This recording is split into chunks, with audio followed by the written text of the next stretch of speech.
Thank you, Madam President. Colleagues, I rise today as Vice Chair of the California Legislative Jewish Caucus to express our community's horror, disgust, and fear regarding the attack on Congregation Beth Israel in Colleyville, Texas. Anti-Semitism, sometimes referred to as the oldest hatred, reared its ugly and destructive and vicious head yet again on Saturday.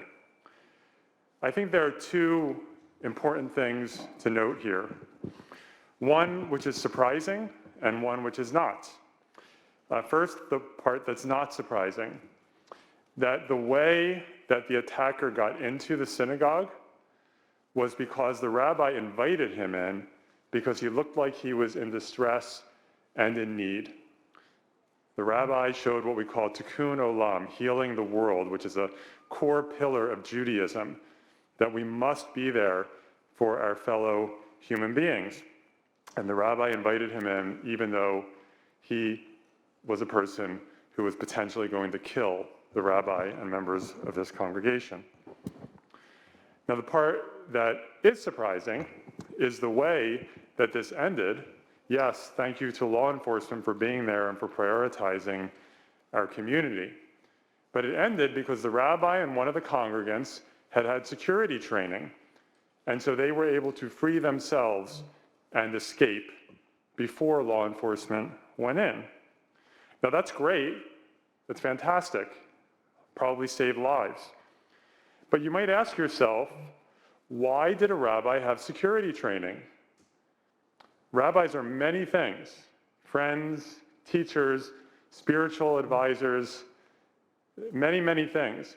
Security expert is not probably the first thing that comes to mind, though, when you think of a rabbi. The reason this rabbi and one of the congregants had security training is because in this modern world of ours, that training is now essential for Jewish institutions. It's not optional. It's essential.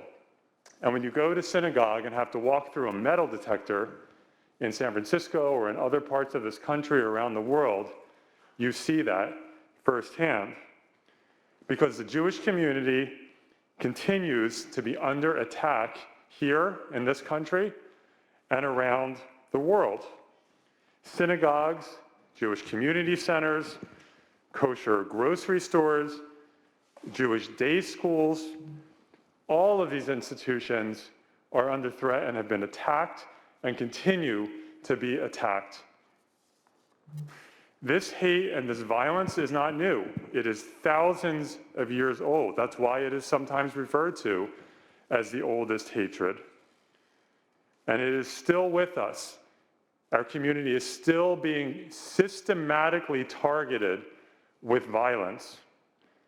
We only have to look at history going through today to see what this means for Jews.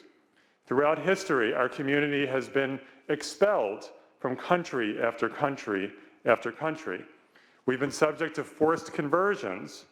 We've been blamed for pandemics, whether it's the bubonic plague in the Middle Ages, we were blamed for that, or COVID-19.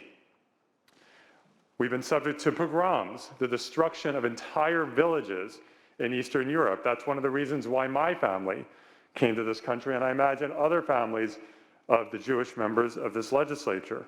Subject to massacres, forced relocation into ghettos, that has happened throughout history. Genocide, and the targeting of our institutions with violence, with swastikas, and with other vandalism. We see it on social media, constantly. Anti-Semitism, just casual anti-Semitism on social media.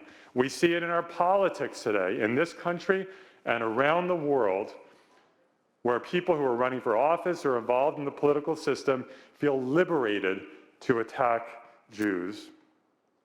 Colleagues, in last year's budget, we passed a dramatic increase in California's nonprofit security grant program. And I want to thank members of this body and the Assembly and the governor for making that happen. We increased it to $50 million. And those are life-saving dollars for synagogues, for churches and mosques, for community centers, and so forth. But I have to say that even though our Jewish caucus is completely committed to continuing to expand and to renew that pot of money so that our community's institutions and other communities' institutions are safe. But I have to say that it is deeply tragic that for our legislative Jewish caucus, there are so many things that we need to be working on. It is so tragic that the top priority for our caucus every year is funding nonprofit security grants. Of all the things that the Jewish community wants to work on and needs to work on, supporting children and seniors, making sure that everyone has food on the table, making sure that we end homelessness, of all the things, that rises to the top. Why? Because our community is literally under physical threat. It's a tragedy, but we are committed to that work.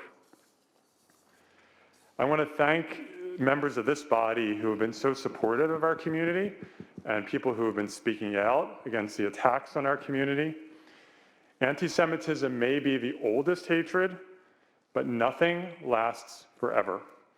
And we need to all recommit to ending it once and for all. Thank you.